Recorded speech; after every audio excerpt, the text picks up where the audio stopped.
Assalamualaikum warahmatullahi wabarakatuh. Sekarang pada teori ke-10 kita akan membahas tentang basis data terdistribusi.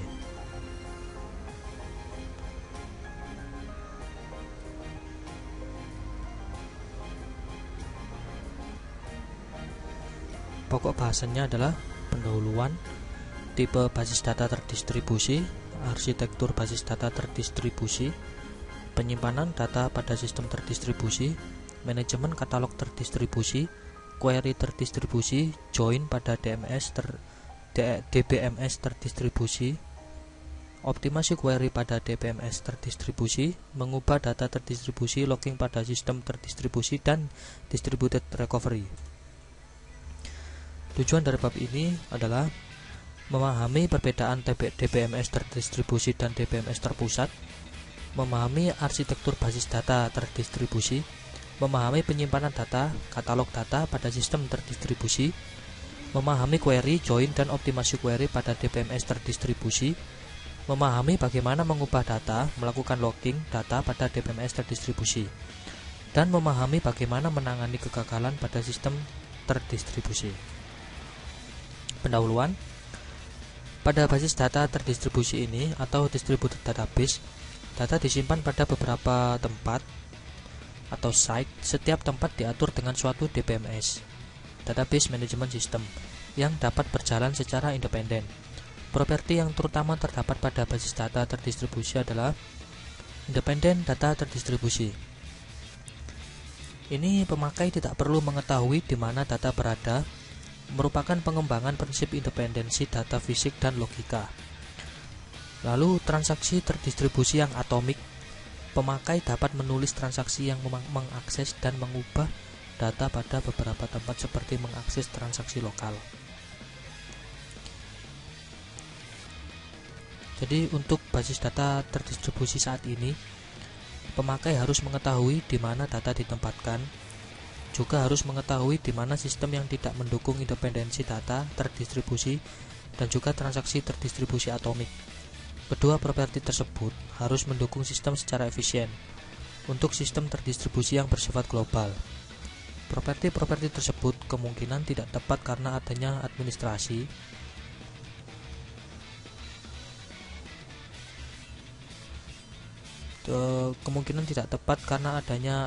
yang terlalu berlebihan dalam membuat lokasi data yang transparan. Tipe basis data terdistribusi. Di sini terdapat dua tipe, yaitu yang pertama homogen, yaitu sistem di mana setiap tempat menjalankan tipe DBMS yang sama. Lalu heterogen, yaitu sistem di mana setiap tempat yang berbeda menjalankan DBMS yang berbeda, baik relasional DBMS, RDBMS, ataupun non-relasional DBMS. Nah, ini adalah gambaran basis data terdistribusi yang heterogen. Dapat dilihat pada gambar seperti ini. Gateway, ini sebagai gateway-nya, DBMS 1, DBMS 2, 3. Ini adalah basis data terdistribusi heterogen. Arsitektur basis data terdistribusi. Terdapat tiga pendekatan alternatif untuk membagi fungsi pada proses DBMS yang berbeda. Dua arsitektur alternatif DBMS terdistribusi adalah client server dan collaboration server.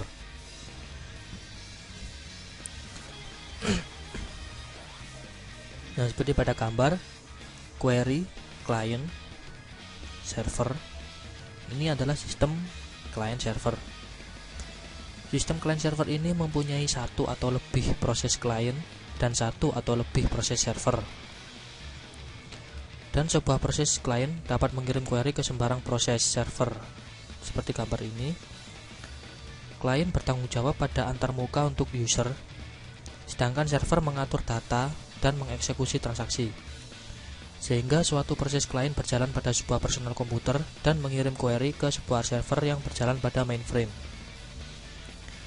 Jadi arsitektur ini menjadi sangat populer untuk beberapa alasan. Pertama, implementasi yang relatif sederhana karena pembagian fungsi yang baik dari arena server tersentralisasi. Kedua, Mesin server yang mahal, utilisasinya tidak terpengaruh pada interaksi pemakai, meskipun mesin klien tidak mahal. Ketiga, pemakai dapat menjalankan antarmuka berbasis grafis, sehingga pemakai lebih mudah dibandingkan antarmuka pada server yang tidak user-friendly. Pada saat menulis aplikasi client server, perlu diingat batasan antara klien dan server dan untuk menjaga komunikasi antara keduanya yang berorientasi himpunan. Khususnya membuka kursor dan mengambil tupel pada satu waktu membangkitkan beberapa pesan dan dapat diabaikan. Lalu pada collaboration server, arsitektur client server tidak mengizinkan satu query mengakses banyak server, karena proses klien harus dapat membagi sebuah query ke dalam beberapa subquery untuk dieksekusi pada tempat yang berbeda, dan kemudian membagi jawaban ke subquery. Nah, ini adalah collaboration server. Jika server menerima query yang membutuhkan akses ke data pada server lain,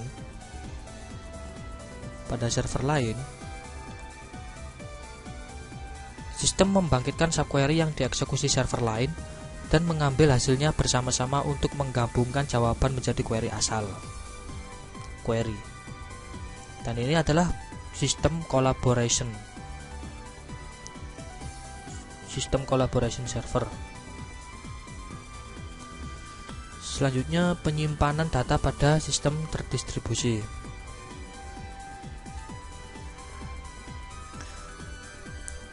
Pada DBMS terdistribusi, relasi disimpan pada beberapa tempat. Pengaksesan relasi yang disimpan pada remote site mengakibatkan biaya melewatkan pesan, dan untuk menguranginya, sebuah relasi dipartisi atau difragmentasi ke beberapa tempat. Dengan fragmen dikirim pada tempat di mana fragmen tersebut sering diakses, atau replika pada setiap tempat di mana relasi menjadi kebutuhan yang tinggi. Jadi, fragmentasi ini terdiri dari relasi yang dibagi ke relasi atau fragmen yang lebih kecil dan mengirim fragmen. Pada beberapa tempat, terdapat dua macam fragmentasi horizontal dan vertikal. Pada fragmentasi horizontal, setiap fragmen terdiri dari sebuah subset baris dari relasi asal. Pada fragmentasi vertikal, setiap fragmen terdiri dari sebuah subset kolom dari relasi asal. Fragmentasi horizontal dan vertikal diilustrasikan seperti pada gambar. Bila sebuah relasi difragmentasi, harus meliputi relasi asal dari fragmen. Fragmentasi horizontal, union dari fragmen horizontal harus sama dengan relasi asal. Fragmen biasanya dibutuhkan disjoin. Fragmen horizontal, lalu fragmentasi vertikal. Koleksi fragmen vertikal seharusnya dekomposisi, lossless join. Untuk menjamin fragmentasi vertikal lossless join, sistem harus menyediakan ID tupel yang unik untuk setiap tupel dalam relasi asli. Jika kita berpikir bahwa relasi asal sebagai field yang berisi tambahan tupel ID sebagai kunci, field ini ditambahkan ke setiap fragmen vertikal, sehingga dekomposisi dijamin lossless join.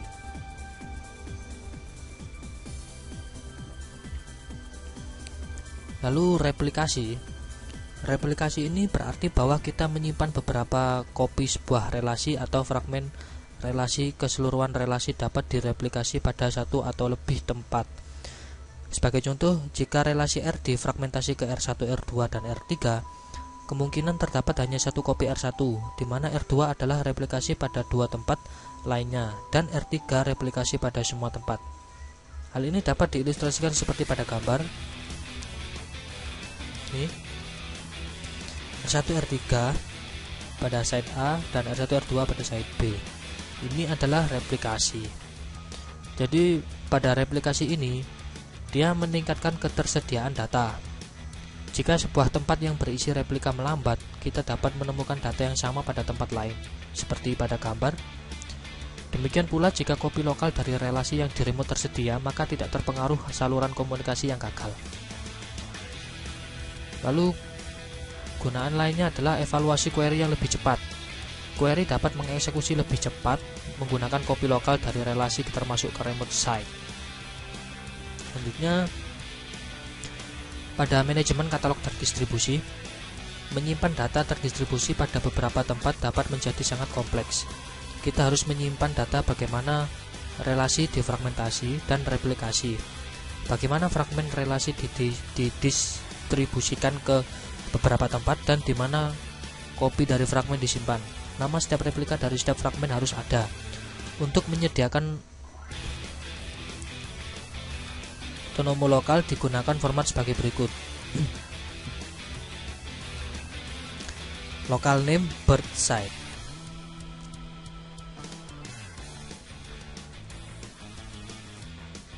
Lalu query terdistribusi. Misalnya pada dua relasi, Sailor, ID integer, name string, dan seterusnya. Kemudian dilakukan query berikut, select AVG, Sailor, NS rating kurang dari 7. Maka fragmentasi horizontal, tupel dengan rating kurang dari 5 pada Shanghai lebih besar sama dengan 5 pada Tokyo, harus menghitung sum count pada kedua tempat. Jika where berisi hanya lebih dari 6, maka hanya satu tempat. Kalau fragmentasi vertikal, SID dan rating pada Shanghai, SNAME dan X pada Tokyo, ID pada kedua tempat harus melakukan rekonstruksi relasi dengan join pada ID kemudian mengevaluasi query. Maka replikasinya Sailor dikopikan pada kedua tempat. Nah, join pada DBMS terdistribusi. Sebagai contoh, London menyimpan 500 halaman Sailor dan Paris, mempunyai 1000 halaman reserve seperti gambar. London, Paris, Sailor reserve di sini 500 halaman dan ini 1000 halaman. Ini adalah contoh sistem terdistribusi. Nah, untuk menangani joining pada DBMS tersebut terdistribusi harus diperhatikan hal berikut. Ambil halaman sesuai kebutuhan. Pada suatu nested loop join di London dengan Sailor sebagai outer, dan setiap halaman Sailor ambil semua halaman reservoir dari Paris. Jika halaman reserve di London diambil sampai join selesai, halaman akan diambil sekali. Tetapi asumsikan bahwa halaman reserve tidak diambil semua sampai selesai, maka biaya akan menjadi mahal. Seperti ini, biaya 500D plus 500 kali 1000, D plus S. D di sini adalah biaya membaca atau menulis halaman, sedangkan S adalah biaya pengiriman halaman. Nah, jika query tidak dikirim ke London, harus menambah biaya hasil pengiriman ke query site. Dapat juga mengerjakan inner nested loop di London. Ambil tupelu reserve yang sesuai ke London sesuai kebutuhan. Pengiriman ke satu tempat, kirimkan reserve ke London yang biayanya 1000S plus 4500D semi join, biaya 3 kali 500 plus 1000. Jika ukuran hasil sangat besar, lebih baik mengirimkan kedua relasi ke result site dan kemudian lakukan join. Nah, di sini terdapat beberapa macam join, seperti semi join. Ini adalah teknik semi join yang ditujukan untuk mengurangi jumlah tupelu reserve yang dikirim. Lalu bloom join ini juga ditujukan untuk mengurangi jumlah tupelu reserve yang dikirim. Selanjutnya, optimasi query pada DBMS terdistribusi.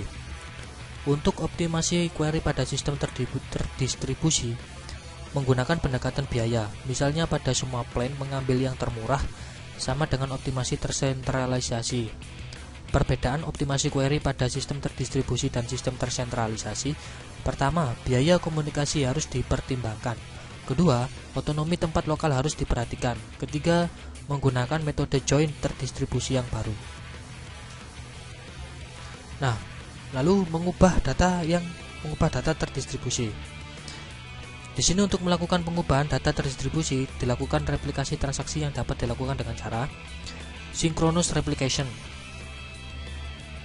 Synchronous replication ini adalah semua copy dari relasi yang dimodifikasi atau fragmen harus diubah sebelum modifikasi transaksi commit. Distribusi data dibuat transparan ke pemakai. Lalu yang kedua adalah kebalikannya, asynchronous replication. Copy dari sebuah relasi yang dimodifikasi hanya diubah secara periodik. Kopi yang berbeda akan keluar dari sinkronisasi. User harus waspada pada distribusi data. Produk saat ini mengikuti pendekatan ini. Nah, synchronous replication juga terdapat dua teknik dasar untuk menjamin transaksi terlihat nilai yang sama dengan copy, yaitu voting dan read any write all. Lalu pada asynchronous replication, teknik asynchronous replication ini menggunakan dua pendekatan, yaitu primary side dan peer-to-peer replication. Perbedaan kedua teknik ini terletak pada beberapa banyak kopi yang dapat diubah atau copy master. Jadi pada asynchronous juga terdapat dua pendekatan, yaitu peer-to-peer replication dan primary side replication. Lalu locking pada sistem terdistribusi. Untuk menangani penguncian objek pada beberapa tempat digunakan cara. Pertama, sentralisasi. Sentralisasi, satu tempat melakukan semua penguncian dan membuka kunci untuk semua objek. Lalu yang kedua, primary copy. Semua penguncian untuk suatu objek dikerjakan pada tempat primary copy dari objek tersebut. Untuk pembacaan membutuhkan akses ke tempat terkunci, sebaik tempat di mana objek disimpan. Lalu terdistribusi penuh. Penguncian untuk suatu kopi dilakukan pada tempat di mana kopi disimpan. Hal ini akan mengunci semua tempat pada saat menulis objek. Distributed deadlock detection. Setiap tempat menangani local wait for grab. Deadlock global akan terjadi jika local grab tidak membentuk siklus seperti dapat dilihat pada gambar, menunjukkan terjadi deadlock global. Ini adalah deadlock global, set A, set B, global.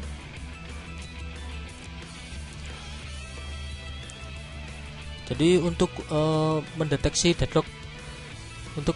deadlock digunakan tiga solusi, yaitu sentralisasi, mengirim semua local grab ke satu tempat, terus hierarki, yaitu mengorganisasi tempat ke dalam satu hierarki dan mengirim local grab ke parent dari hierarki. Setelah itu timeout, yaitu menghentikan transaksi jika menunggu terlalu lama. Selanjutnya, distributed recovery. Proses pemulihan pada DBMS terdistribusi lebih kompleks daripada DBMS tersentralisasi. Karena sebabnya berikut. Yang pertama, terjadinya kegagalan yang baru, misalnya saluran komunikasi dan remote site.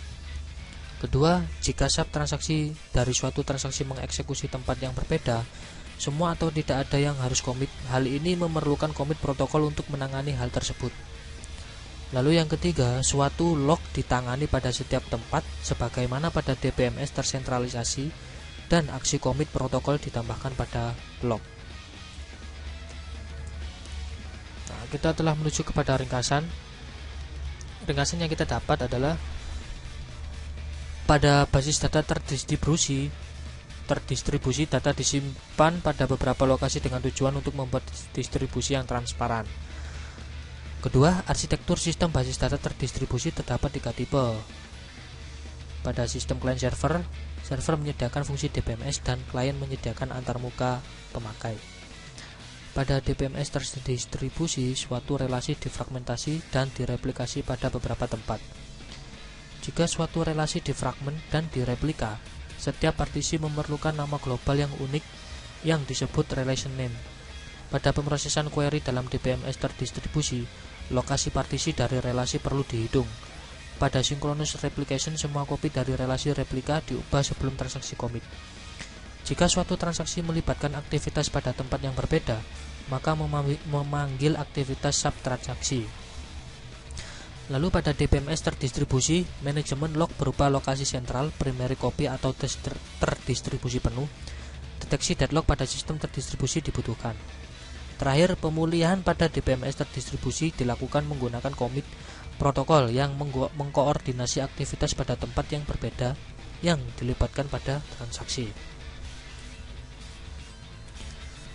Sekarang kita akan mencoba untuk menjawab latihan soal. Nomor 1. Apakah keuntungan DBMS terdistribusi dibandingkan dengan DBMS tersentralisasi?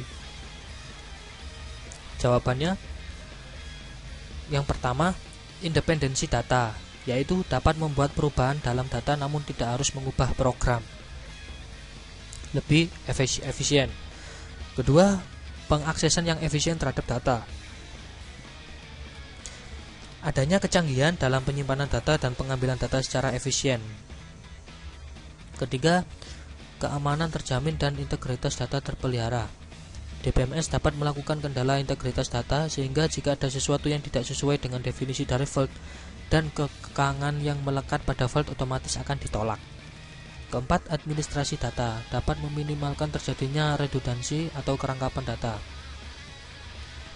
Yang kelima, penggunaan data bersama. Mekanisme yang disediakan memudahkan pengaksesan data yang dapat dilakukan oleh sejumlah orang dalam satu waktu. Yang nomor 2, gambarkan arsitektur client server dan collaboration server. Seperti pada gambar ini adalah termasuk arsitektur client server, sedangkan yang ini collaboration server. Nomor 3, pada arsitektur collaboration server, jika suatu transaksi dikirim ke DBMS akan digambarkan bagaimana aktivitas tempat yang berbeda dikoordinasi. Secara khusus, gambarkan aturan manajer transaksi pada tempat berbeda, konsep atomik transaksi terdistribusi. Jadi, jawabannya pada collaboration system tidak terdapat perbedaan antara proses client dan server. Transaksi terdistribusi yang atomik, pemakai dapat menulis transaksi yang mengakses dan mengubah data pada beberapa tempat, seperti mengakses transaksi lokal. Lalu untuk yang nomor 4, definisikan fragmentasi dan replikasi dalam hal di mana data disimpan. Jawabannya, definisi dari fragmentasi, fragmen dikirim pada tempat di mana fragmen tersebut sering diakses. Fragmentasi terdiri dari relasi yang dibagi ke relasi atau fragmen yang lebih kecil dan mengirim fragmen pada beberapa tempat. Sedangkan replikasi, replika pada setiap tempat di mana relasi menjadi kebutuhan yang tinggi. Replikasi berarti bahwa kita menyimpan beberapa kopi sebuah relasi atau fragmen relasi. Keseluruhan relasi dapat direplikasi pada satu atau lebih tempat. Nomor 5, apakah perbedaan antara replikasi sinkronus dan asinkronus? Seperti yang telah dijelaskan tadi, jawabannya adalah sinkronus replication adalah semua kopi dari relasi yang dimodifikasi harus diubah sebelum modifikasi transaksi commit. Distribusi data dibuat transparan ke pemakai. Sedangkan yang asinkronus, kopi dari sebuah relasi yang dimodifikasi hanya diubah secara periodik. Kopi yang berbeda akan keluar dari sinkronisasi. User harus waspada pada distribusi data produk saat ini mengikuti pendekatan ini. Jadi produk pada zaman saat ini dia sering mengikuti pendekatan ini, asynchronous replication. Untuk yang nomor 6, definisikan distributed data independence. Jawabannya, independensi data terdistribusi merupakan salah satu properti pada basis data terdistribusi di mana pemakai tidak perlu mengetahui di mana data berada, merupakan pengembangan prinsip independensi data fisik dan logika. Lalu yang nomor 7, bagaimana teknik voting dan read one write all diimplementasikan pada replikasi sinkronus? Jadi pengertian dari voting ini, jawabannya, transaksi harus menulis mayoritas kopi untuk memodifikasi sebuah objek. Harus membaca cukup kopi untuk meyakinkan bahwa terlihat setidaknya satu dari kopi saat itu. Misalnya, terdapat 10 kopi, 7 penulisan untuk perubahan dan 4 kopi untuk pembacaan. Setiap kopi mempunyai nomor versi. Teknik ini biasanya tidak atraktif karena pada pembacaan adalah hal yang biasa. Sedangkan yang read any write all ini adalah penulisan yang lebih lambat dan pembacaan lebih cepat daripada teknik voting. Teknik ini banyak digunakan pada sinkronus.